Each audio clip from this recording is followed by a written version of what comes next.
Hello, and welcome to Rhyme Entertainment Showcase with your hosts, Rita and Mel.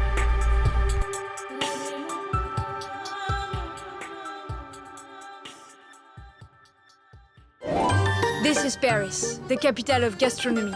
With 115 top-rated restaurants, 1 million baguettes devoured each day.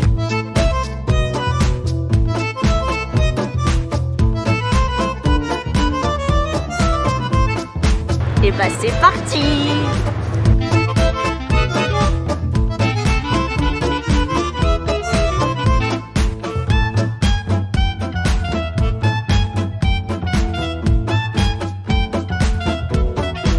So, what's this?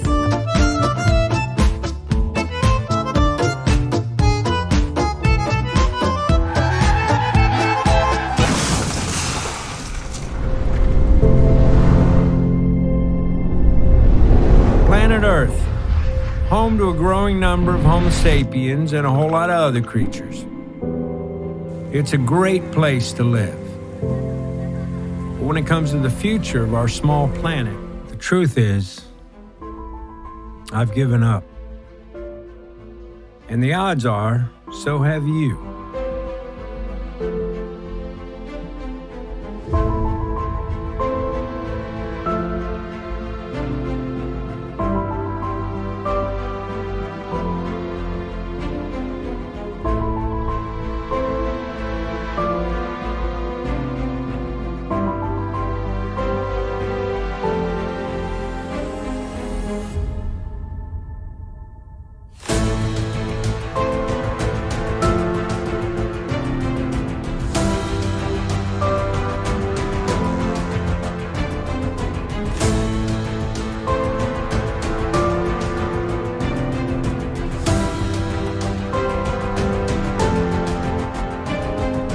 But what if there was another path?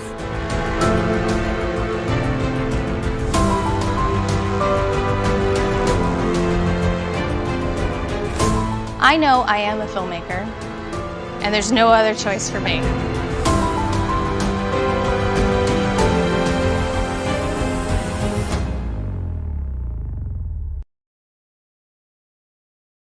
Hi everyone, and welcome to Rhyme Entertainment Showcase Paris International Film Festival. Today we are speaking to director and writer of Some of Us, Anthony Meindl. Welcome to the show, Welcome. Anthony. Hi, is this where you push the applause button? Exactly. Welcome. So, Thanks, you guys. yeah, we're so pleased to have you. Congratulations on being selected by the Oh, Paris thanks. Film Festival. It's amazing. How do you feel about it? I mean, it's just always really great to be, I think film festival communities are really wonderful because it's a bunch of artists who come together to support other artists and their work. And it's always just a really interesting, supportive group, I find. And you meet some really wonderful people, even though it's virtual this year, it's still a great way to connect. Like I said, I just was in some of the virtual rooms and uh, we actually just got a review of the movie yesterday and we got 4 out of 5 stars. So no, it was a really beautiful review. Like I was sharing it with my boyfriend and he was saying, wow, this reviewer really, I don't know, it was very insightful. And I could never, even though I'm a screenwriter, director, actor, whatever, I don't think I could ever write reviews because it takes like a different, I think, mindset to really get in there and write a critical piece about something, right? Yeah. And he did a beautiful job and really explored like the meaning and the value of being an actor and an artist and storytelling now, especially during COVID. Exactly. So yeah, so hopefully people will be intrigued and want to see some movies, not just mine, but support other artists as well. Yeah, absolutely. I mean, talking about the movie, tell us, what is The Sum of Us? What is it about? Well, it really is a very interesting, like experimental hybrid kind of yeah, it's kind of defies description in a way because I'm using many different elements, including fictional narratives, but it grew organically out of. So I have acting studios over the world. We were just talking earlier. I have a school in London and Sydney and here in LA, New York, blah blah blah. And so I've been really always been interested in documenting sort of the process of what it means to be an actor, an artist, to tell stories. So it started very loosely with following actors sort of in the classroom, and then from the classroom going into like a fictional space and telling a story, and then also kind of looping back and talking about how their experience as an actor also mirrors the things that they're facing in their own life, personally, artistically, emotionally, spiritually, and how my philosophy is that our we ourselves are the art. So the canvas through which we work might be writing or directing or acting or painting, but that's also an extension or an expression of who we are. So the movie, it sounds very esoteric, and it's not. That's just kind of thematically what it's about, but it's really kind of funny, and so it follows 10 different stories, connected stories of one character starting a story and then going into another story. And so you also see how it explores how we're all connected in ways that we're sometimes not aware of, right? How our actions can affect other people. And then lastly, it deals with some really interesting subject matter, from climate change to Alzheimer's to mental health, to the aging process. But it's funny. It's not like womp womp. It's really funny. So that might sound like a lot, but Sounds great. Absolutely. it's cool. I do think it's really cool. And like, there aren't a lot of movies like that, I think. Yeah, absolutely. Go on. Just speak at the same time. But yeah, I love the way that, you can actually put a spin that it's not heavy, in the sense that, there's that comedy feel to it as well, that lightheartedness feel, even though it's covering like everyday issues that we all face. So that's really great. I think it's important to be able to, as you guys both know, like, from COVID to, a lot of the things we've experienced this past year, even though I shot it prior to this year, it can be very overwhelming, the social issues that we're facing, and they need to be addressed. These things need to be, especially in America, when we're looking at Black Lives Matter, or, there's so many issues that have to be examined. But I do think, like, not losing the personal perspective, and that even during challenges, that doesn't mean that life has to be grim and sad all the time. You know what I mean? Like, even if we look at COVID is also, we've had many blessings come out of COVID. You know what I mean? And so it's always this sort of yin yang, I think. And so I always just try to write from a place of truth. And I think life is funny. It's so absurd. Maybe that's the word. Life is so absurd that it just isn't heavy. It's just weird. So how can that not be funny? You know what I mean? Exactly. At times. Yeah. I love the fact that you've brought in the relatability. I'm even probably creating a new word here. No, I think that's a word. I think it is a word. Yeah. But yeah, this sort of like relation between all of our different lives, and again, where you've cross-connected between, different countries as well. And that's really important, because when you actually start to do that, that's when you start to see, actually, we're experiencing similar feelings. And again, like you said, it's about being able to kind of laugh at some of the stuff that we go through, because when you're taking yourself out of the picture, saying, actually, it's not as bad, or we can get through this kind of thing. And I think that's really important.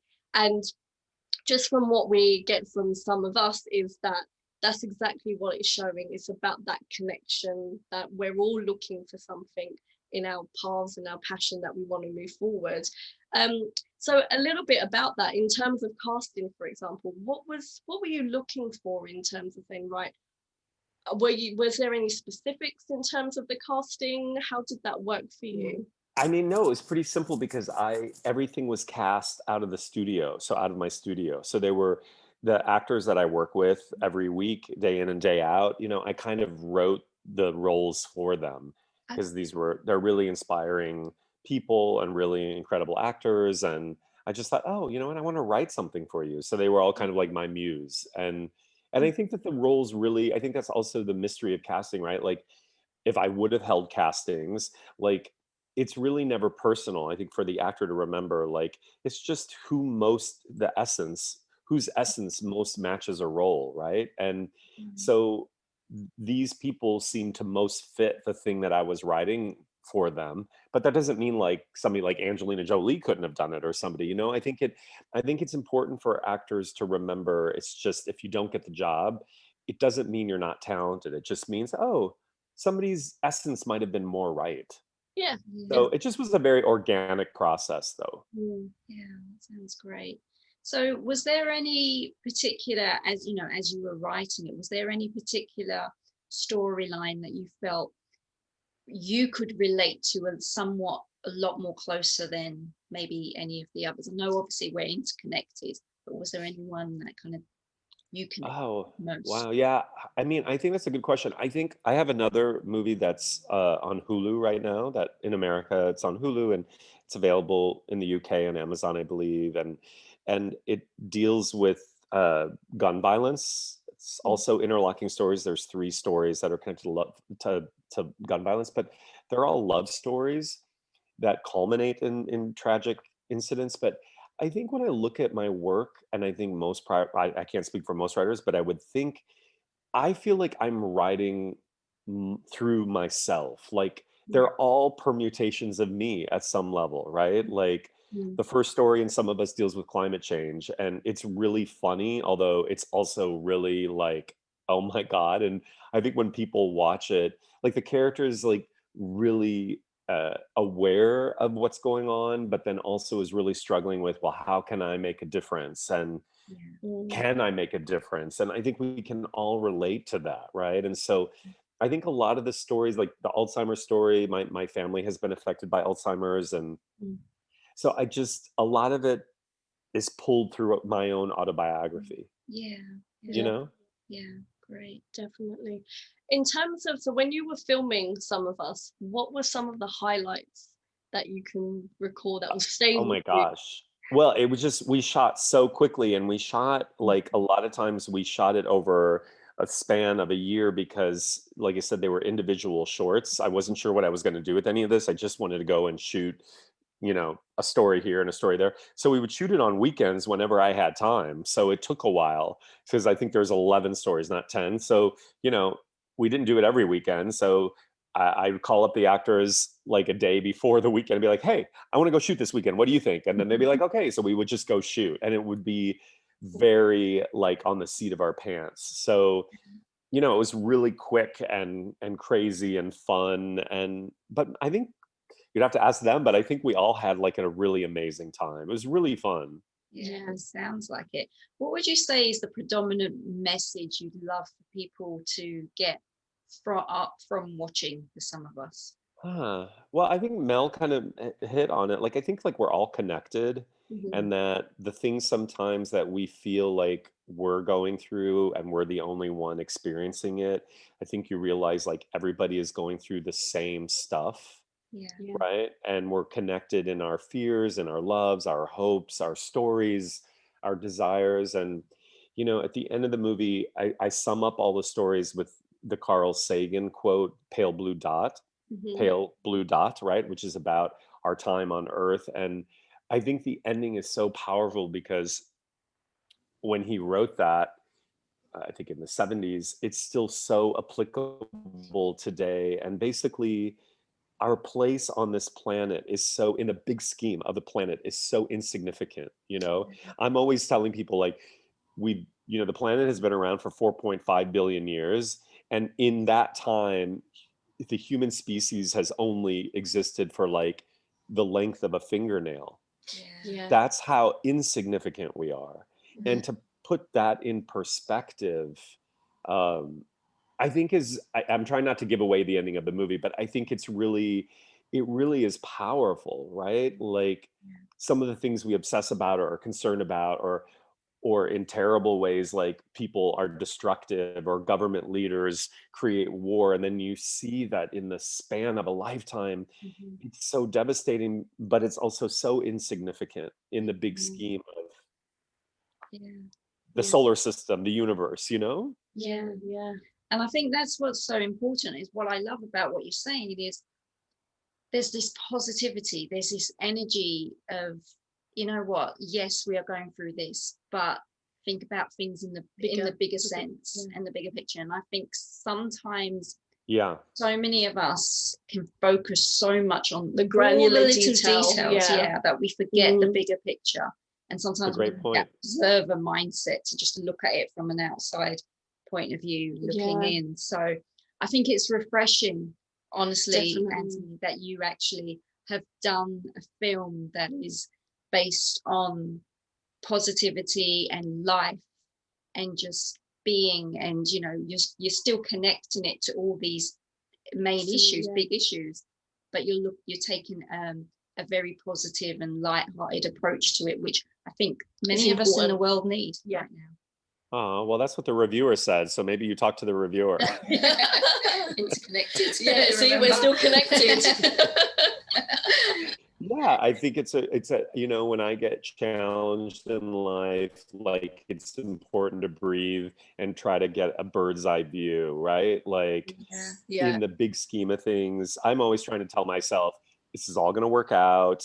In the big scheme of things, this too shall pass, right? And these cliches are not really cliches. They really do. Like if you both think about, you know, even COVID, like look at where we are a year later. And when we first heard of COVID, how, and I'm not saying, you know, God forbid anybody who's listening has lost someone, you know, and, you know, I know it's been devastating, but I also think it's important to see like a year later how, oh, we've gotten through it. And the things that maybe we were really freaked out about when we first heard about it a year ago, we've learned to manage, and we have a vaccine now. And we, you know what I mean? Like, I think there's always a solution, but like you said, like having a broader view can get you through it, because sometimes when you're in it, it's hard. Yeah, Definitely. exactly. Yeah. No, this is so refreshing. I love. Oh, really? Again, we could talk about this forever. Like, honestly, about all this stuff. Well, I hope you guys get to see the movie. I mean, Yes.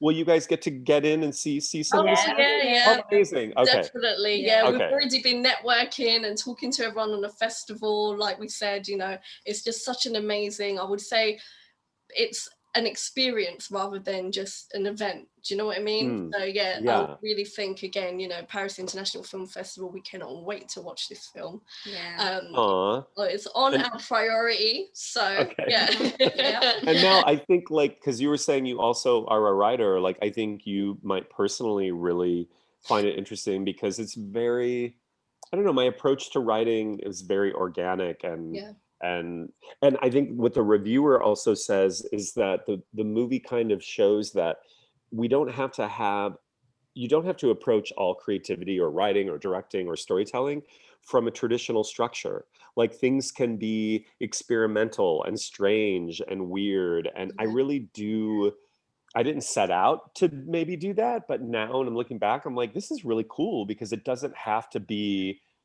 traditional 3 acts or 5 acts. Or, exactly. You know what I mean? Yeah, definitely. And being outside the box as well as thinking outside the box is just the way to do it. Or get rid of the box. Yeah, get rid of the box. Yeah, we don't want Get rid of the box. Be a box. Yes. Yeah. No boxes. No boxes. Absolutely.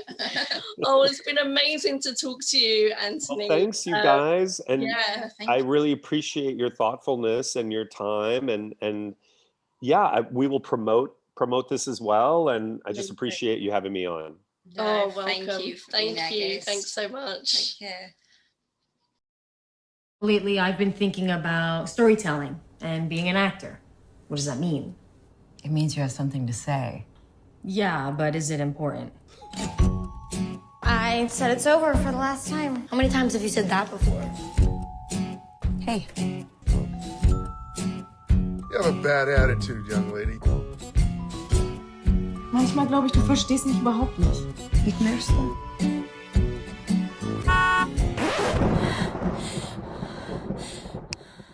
What is it? The canvas from which we're creating from has to be our own stuff.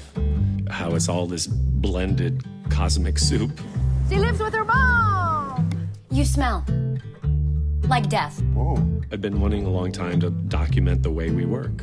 What about adventure, romance? Honey, that is for young people. You are young. I think it's an amazing cross-section of where does life begin and art end, and art begin and life end, and an intersection of them all. Uh-oh, somebody's robbing the cradle. The only obligation that you ever have is to yourself. What's the point of telling stories when there are people out there actually living them? Someone once told me that life is like a bunch of different parallel universes and you get to decide which experience you're going to have. It was a moment for me.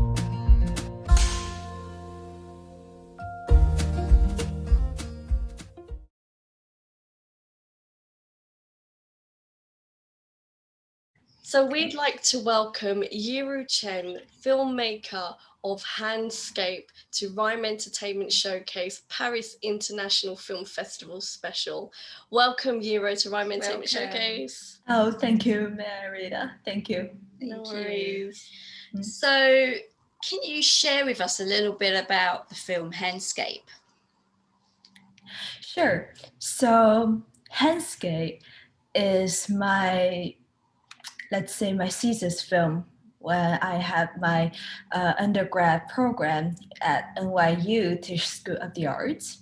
And during my second year at NYU, I encountered American Sign Language. I always wanted to learn sign language, and back in my hometown, back in Shanghai, when I was very, very little, but there wasn't any way for me to actually learn the language, because later I figured out when I was making the film, doing a lot of research, like the Sign Language Center for Shanghai Sign Language wasn't even established at the time when I was in grade school.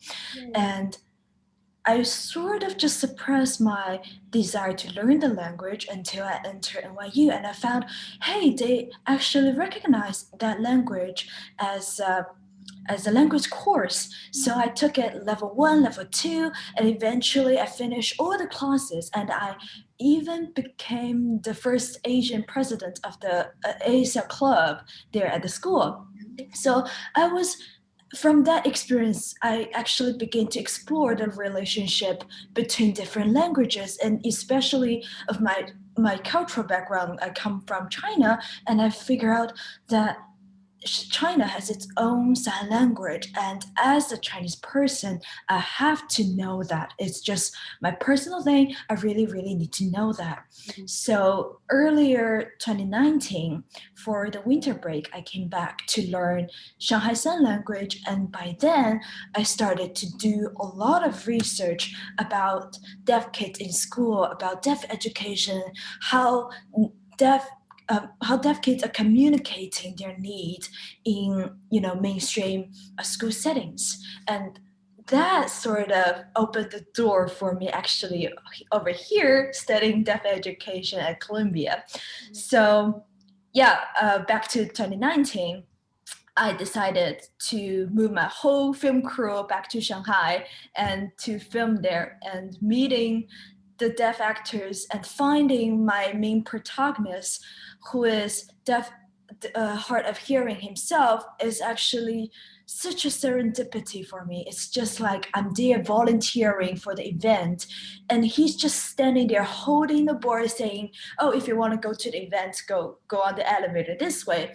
And I just spotted him, and I saw him wearing a hearing aid, and with his look and that very sincere, very serious look, I was like, I really hope that I can find an actor just like him. And I went to the event. I talked to my deaf instructor, and I said, I know you've had experiences making short films with deaf actors. Would you be able to recommend a hard of hearing or deaf actor preferably a teenager that might help me participate in this season's film that I'm producing. And she's like, oh, definitely. And by then we were communicating in ASL. We were actually communicating American Sign Language. And then I figured like the contact I get was actually that boy that I met earlier downstairs. And I was like, just so lucky. And I was like, hey, really nice to meet you. I just saw you downstairs.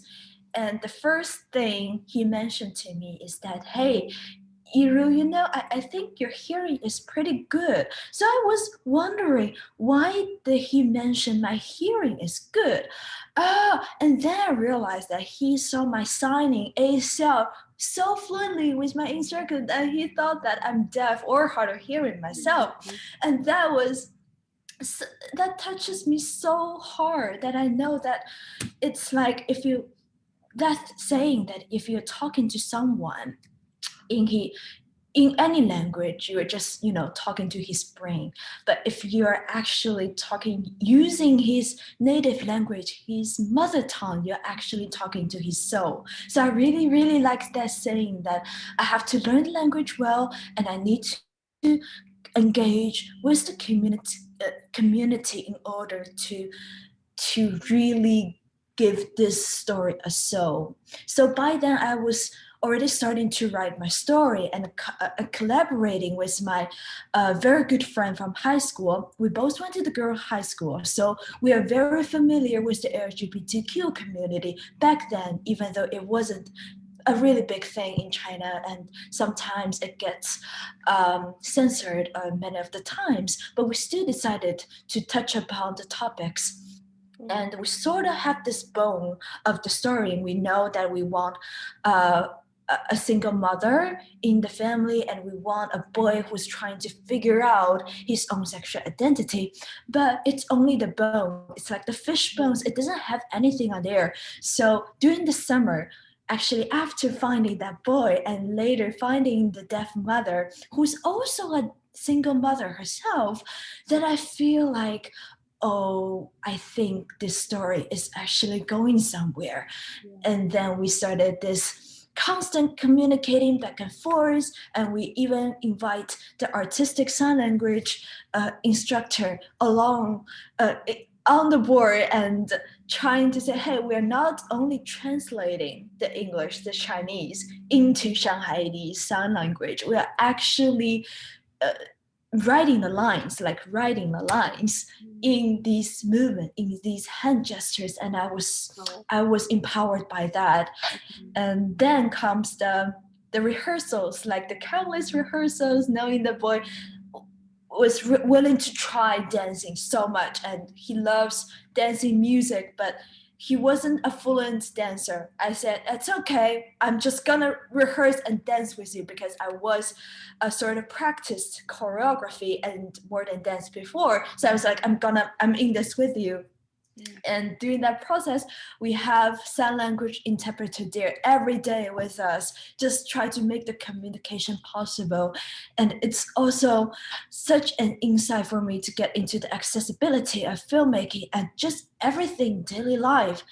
And after that process, my actor actually said to me, hey, I think after I graduated from my undergrad, I think I'm gonna go to cinema studies for my graduate school. And I was like, that's amazing. It's just imagine that you're making a little thing happen, you make a little film happen, and it actually impacts someone's life. Maybe it will be there for a very long time. And then it's earlier in 2020, after my film is finished, the Germany council, like the cultural part of that, actually screened my film in Shanghai. Although it just, in very small amount of people, very small audience, it's still, they invite deaf educators, they invite the deaf directors over there, and all the people saw my filming there. And later the guy said, one of the audience said that I want your film to be screened every event where I'm like advocating for the LGBTQ minority within the deaf and hard of hearing community. And that is something that I said, that is the meaning. That is sort of why I'm making this film. I'm not only trying to say from a hearing director's perspective, but I'm trying to engage the deaf community along with me, because I know as a hearing person, I've got all these resources. I'm just gonna show them that you can do it too. And and deaf and hard of hearing actors can be the protagonist. They can be the star. And just knowing that, I think it's last year that the movie Feeling Through also casted the first deaf blind actor just in the US area, but they actually produced the film, got into many festivals, and it's just making me realize there's so much opportunity and potential in this field. And I just want to say, I will be your ally. I won't be your lead. I won't be leading you to do something. I want to be your collaborator. I want to be your ally. And I want to say that in this film area, in this medium, we can do this, because it's the small little sparks that lead to the future, so many people coming together trying to make their own dreams come true. And I remember that after some of the screenings, there are people saying to me, can deaf people also go to film school? Can they also make such films? I said, absolutely, yes, but we need education. We need these grounds. So that's why I'm over here in Columbia, trying to make this happen. I know there's still a very long way to go, but I'm here. Amazing. Still here trying to do that. And yeah, I guess, that's it. And I guess, like what you said, it starts with that first step, taking that first action. Exactly. Right. And, yes. You know, and also it sounds, you know, obviously when you're talking about it, it sounds like each step was almost like it was meant to be, you know, the synchronicity of it all happening and the film coming together. It just like, it sounds like it just flowed. I mean, obviously, you know, there's a lot of work involved, but the connections you're making and how you're learning the language, I think it's just incredible how it just flowed together. Thank you. Thank you for saying that. Yes. So, I mean, it's been selected, you know, Handscape has been selected for Paris International Film Festival as well. Now, with the other success of other film festivals, how does it feel to be able to showcase this movie in Europe now? I just really I love Europe overall. I think my first experience of traveling to Europe is actually in, I don't know, maybe 7th grade or 8th grade. I traveled there by myself just to participate in a camp, just a summer camp hosted by my mother's company. And then the second time I actually traveled to Paris for the NYU program. There I made my sort of like the step before Handscape. That is the story called Polo and Ripple that people use international sign. Just I tried to incorporate that when I was studying there, trying to make my experimental film piece. And that also went on my Tisch's like website, school's website. You might find that little piece over there that my characters don't speak at all. They communicate fully using gestures and facial expressions. And that's a story exploring your birth and your struggle, the wars, the love, and then eventually when you're facing sickness, illnesses, and death. It's like a long-term progress, and I truly, fully communicated using international signs. And that I think that can only happen in Paris, if not in Paris, if not by that river and with the tree and everything, and meeting and casting the wonderful, diverse, like the actors in there. I cannot make that step for myself. I cannot make that Polo and Ripple trying to explore that using, because you know Paris is such a rich culture in film and everything, and just it really enriches myself and all the experiences and working with actors, and that I think that's also the second year when I just started to learn sign language. I just bring all the spirits and all the passion and just to Paris. Yeah, let's make that film there. And then, yeah, okay. And whenever I met with the deaf director, sometimes I will show them with my first, like little experiment film to say, hey, this is my work.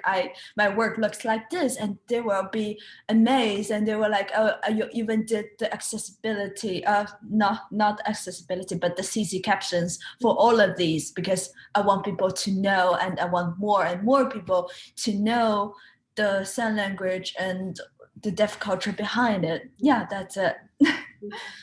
Amazing. What would you say if you had to pick just one memorable moment whilst filming Handscape? What would you say that was for you? Very good question. I really love that question. Let's see. There's so many memorable moments, no? Yes, I think there was a scene that the mother and the boy in the, I don't know what, patio, patio, that in patio, because in Shanghainese we call it tianjin. And we filmed it over in my mother's mother, that's my maternal grandmother's house. And that was a very emotional scene, because that we've been filming all day, and I sort of just talked through the actors with Dad, and I was there. I was very, very particular with of the emotions and the gestures they're making, and then I stared at the monitor, and I saw the boy's eyes and his fist cramping even. And later I asked him, I love that take so much. How do you feel? And he's like, I'm in that character. You made me. We are in this story. We are in this epiphany moment that he's struggling so hard, and he's actually feel very, very angry. Feel like he and the character become one. Wow, it's amazing. And I thought, like, and he said, you're just amazing director. That's just some personal thing that I got this compliment from a first non-professional actor, that he felt himself in that in the character's shoes, and she sort of expressed and released his anger and frustration of his own life and his own struggles through the expression of the fictional character. And that really touches me. And I said, that is the power of directing. That is the power of what a director can do during a scene. It not only helping myself, but also helping the actor, and also helping storyline. It just helped everything. And I think that moment really stuck with me, knowing that he said to me that, hey, I really felt it. I felt it as a non-professional actor. Yeah, that is the thing. And the other is the dancing. Yeah, everyone say the dancing. And we like retake and dance it over and over again, and sweating. I was there running along with him. I was just there running along with him, because it was summer and in my hometown, Shanghai, love it, know every piece of it. So yeah, it's just, you see him dance, you can just be transported back to that season, to that area. It's just amazing just thinking about it. Thank you so much, Yuru, for sharing that with us. Experience. I mean, your passion, your determination, and just your overall message comes through so much in this part of the interview. And we can only thank you and so many other filmmakers that that address these situations and put this onto film, because there's so much that we as viewers have to learn, that we can learn from you. So thank you for putting this into a film. We can't wait to watch Handscape. We're really and congratulations for being selected. Again, it's thank you so much for giving this interview opportunity. It's just really nice that you asked me and record these just to make more people realize this. Thank you for sharing. Thank you with again, us. Miru.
We hope you enjoyed the show. Stay tuned for more Rhyme Entertainment Showcase.